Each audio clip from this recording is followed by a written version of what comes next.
थोड़ा सा और रोशनी डालना चाहेंगे कि फाइनेंशियल फ्रीडम के लिए, जैसे कि आपने ये बताया कि कई सारी चीज़ें होती हैं, अलग अलग इंडिविजुअल्स होते हैं, उनके हिसाब से अलग अलग रिक्वायरमेंट्स होती हैं। मैम, एज, इनकम हो गया, इन्फ्लेशन हो गया, इन सबको देखते हुए अगर कोई अपना फाइनेंशियल फ्रीडम का लक्ष्य यहाँ पर तय कर रहा है, तो वो कैसे तय करे कि फाइनेंशियल फ्रीडम के बाद कितना अमाउंट उसके लिए काफ़ी होगा यहाँ पर? तो लेट्स टेक एन एग्जांपल। मान लीजिए कि कोई 35 वर्ष का फैमिली, आई मीन अर्नर है। जी। उनकी मासिक जो खर्च है, मंथली एक्सपेंस जो है 30,000 का है, और रिटायरमेंट की उम्र पकड़ते हैं 60 साल तक काम करेंगे, और कब तक जिएंगे या कब तक पैसे चाहिए, 90 वर्ष तक। ठीक है। अब ये बहुत ही डिबेटेबल सब्जेक्ट रहता है कि हमारे खानदान में कभी भी कोई 70 के आगे नहीं जिया है। लेकिन मेडिकल साइंस जो है ना, वो हमें मरने नहीं देगा।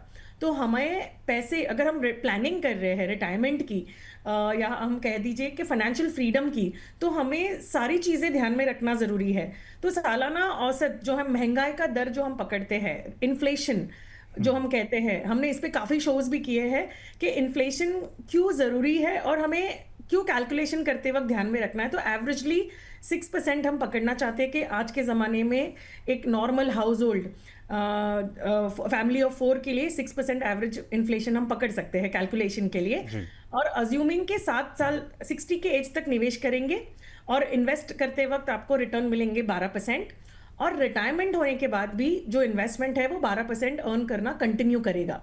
तो रिटायरमेंट के बाद आपको कोई नया पैसा इन्वेस्ट नहीं करना होगा। जो पैसा 35 की उम्र से 60 की उम्र तक आप लगाओगे, वो 90 तक चलना चाहिए, राइट, विद इन्फ्लेशन एडजस्टमेंट।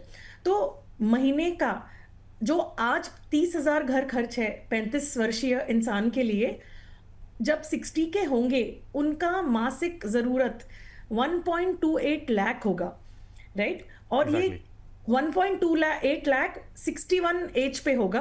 फिर हर साल 6% एडजस्टेड इन्फ्लेशन अगर हम पकड़ते आगे कैलकुलेशन करेंगे 90 तक का, तो आपके पास 60 के उम्र पे 2.33 करोड़ का कॉर्पस होना चाहिए। अगर 2.33 करोड़ कॉर्पस आपको जमा करना है, तो उसके लिए आज से हर महीने 12,408, तो आप 12,500 पकड़ लीजिए इजी समझ के लिए। तो वो पैसा जो है लम्स आपको मंथली एसआईपी के थ्रू 12,408 या 12,500 निवेश करने होंगे 35 की उम्र से लेके 60 की उम्र तक। अगर आप ये करते रहेंगे तो आपका कॉर्पस 12% के ग्रोथ से अगर ग्रो होता है तो 2.33 करोड़ जमा हो जाएगा, और आप आराम से 60 के उम्र से लेके 90 के उम्र तक आप अपना रिटायरमेंट जी सकते हो, और अपना पेंशन ये जमा किए हुए कॉर्पस से यूज कर सकते हो। मैम, क्लासिक एग्जांपल आपने पेश किया है। मान लेते हैं कि जैसे 30,000 रुपए की यहाँ पर मंथली उसके एक्सपेंसेस थे, किसी और के लिए 50,000 रुपए हो सकते हैं, किसी के लिए 1 लाख रुपए हो सकते हैं, तो वो इसी मंत्रा के लिहाज से यहाँ पर कैलकुलेट कर सकता है, राइट, अपना जो बिल्कुल रिटायरमेंट का जो एक तरह से प्लान है यहाँ पर। बिल्कुल बिल्कुल। सो मैं एक बेसिक मैथ बता दी हूँ कि हमने क्या क्या चीजें हमने पकड़ा है इस कैलकुलेशन के अंदर।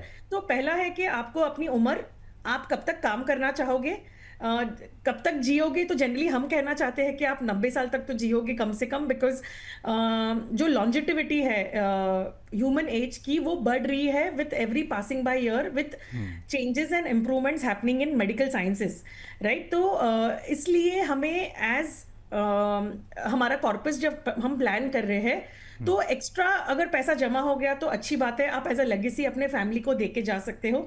लेकिन अगर पैसा कम पड़ गया, आपने सोचा कि मैं 70 तक ही जीने वाला हूं, मैं इतना ही जमा करूंगा, और मान लीजिए 70 की जगह 75 तक जी सके, तो 5 साल आपको पैसा फंड कौन करेगा? और आपका बच्चा आपका रिटायरमेंट फंड नहीं होगा। आप थे आपके पेरेंट्स के लिए, लेकिन आपके बच्चे नहीं होंगे। ये प्लीज ध्यान में रखना जरूरी है। जेन जी, उसके आगे के जितने भी जनरेशन आएंगे, ये सब नहीं होंगे आपके रिटायरमेंट फंड।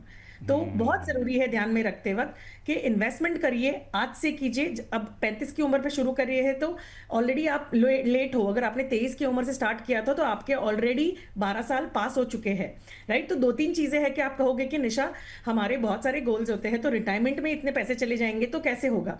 तो प्रोविडेंट फंड जो हमारा होता है वो कटवाना जरूरी है। अगर आप नौकरी करते हो तो आपको उसमें कॉर्पोरेट एनपीएस का ऑप्शन मिलता है, तो 14% ऑफ बेसिक आप बिल्कुल उसमें कर सकते हो। तो ये 2 तरीके हैं जो हम चाहते हैं कि सभी लोग इम्प्लीमेंट करें अपने रिटायरमेंट प्लानिंग के लिए। फाइनेंशियल फ्रीडम की मैम आपने एक बहुत कड़वा सच भी ये बोला है, हालांकि कई लोग इससे वाकिफ नहीं होंगे, लेकिन ये सच है कि अगर आप इन केस अगर जब रिटायर हो जाते हैं तो फिर आपके बच्चे आपके एटीएम नहीं होंगे। आपको खुद बिल्कुल। अपना यहाँ पर ख्याल रखना है और अपना जो फाइनेंशियल बीइंग है यहाँ पर आपको उसकी जिम्मेदारी खुद ही यहाँ पर लेनी पड़ेगी। उसके बाद ही आप आगे चल के रिटायरमेंट में गर्व से एक तरह से आप जी सकते हैं।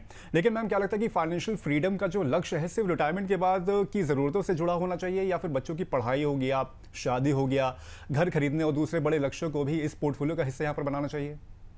मेरे हिसाब से रिटायरमेंट का कॉर्पस है वो अलग रखना है। हमें बच्चों की शादी नहीं करानी है। As parents your job is to give good education.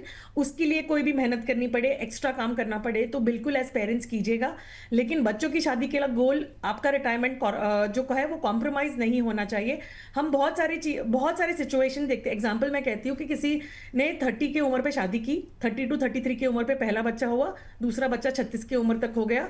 अब वो बच्चे का लॉन्जेटिविटी जो है पढ़ाई की और आपका रिटायरमेंट दोनों सेम टाइम पे आने वाला है। और मान लीजिए कि आपका रिटायरमेंट जल्दी आ गया, आपको नौकरी से निकाल दिया गया या आपकी जरूरत नहीं रही कंपनी को, तो आपका कॉर्पस जो जमा होगा उसमें दिक्कत आ सकती है। क्योंकि अगर आपने एजुकेशन प्लानिंग इसके अंडर इंक्लूड की थी तो बिल्कुल प्रॉब्लम हो सकता है। इसलिए एवरी इन्वेस्टमेंट, आप जितना पैसा निवेश करते हो उसको एक टारगेट ओरिएंटेड इन्वेस्टमेंट करना चाहिए।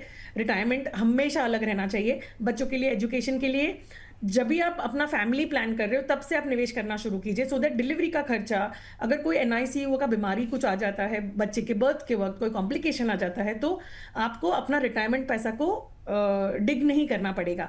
तो मेरे हिसाब से जब भी हम रिटायरमेंट की बात करते हैं वो एक कॉम्प्रोमाइज्ड गोल है। और अगर हम नंबर्स की बात करें, इंडिया में रिटायरमेंट, अगर एक सर्वे हुआ था, उस सर्वे में कहा गया है कि रिटायरमेंट जो है ये 6ठे या 7वें गोल पे आता है लोगों के लिए। पहला है चाइल्ड एजुकेशन, घूमना फिरना, घर खरीदना, ये सारे गोल्स पहले आते हैं। बट एजुकेशन, रिटायरमेंट प्लानिंग जो है वो बहुत पीछे आती है। बट वो एक टाइम बॉम्ब है जो सबके लिए टिक कर रहा है और इसके लिए लोन नहीं मिलती है। आप बैंक को जाके कहिए मुझे रिटायर होना है, पैसे चाहिए, कोई नहीं देगा।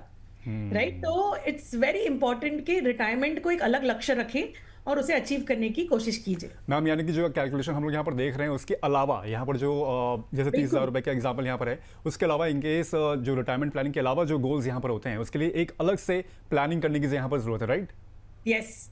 ये जो कैलकुलेशन हमने दिखाई है अभिषेक, ये सिर्फ वेलबींग सिर्फ और इंडिविजुअल सिर्फ रिटायरमेंट है। यस, ये आपका बुढ़ापे का कॉर्पस है।